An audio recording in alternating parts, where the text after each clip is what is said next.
Hi guys, Lens here. So in this video I'm going to show you how we can save our battery percentage. As you can see, I have a lot of apps on my phone, and if you have these apps running in the background, you can go to the split screen icon here. You can close all the apps that you have in the background running, or those that you don't need. You can close those apps using this option here, which is the split screen. The next thing in which you want to do, you want to go to the settings, then you want to go to display. You want to adjust your brightness a bit down to save on your battery. Also, you will want to set your screen time as well. You want to choose something like 30 seconds of inactivity. You don't want to have your phone on a long time, and every minute you have your phone on for a few minutes just showing nothing, not using it. So you want to preserve that.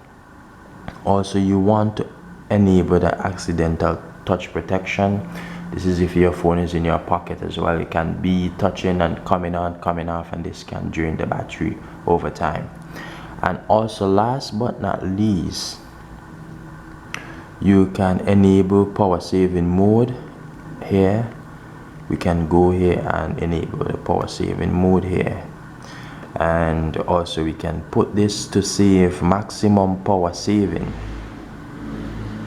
We can apply the settings, and as you can see, it is applying the settings, and if you look, our battery will last longer. It will last actually very longer. So it is in power mode and it will last very long. And we have 23 hours and 59 minutes on our phone, and if you notice, the phone just timed off. So guys, my name is Lens. Hope that this was helpful. Do like, share, subscribe, and share, and all of that good stuff.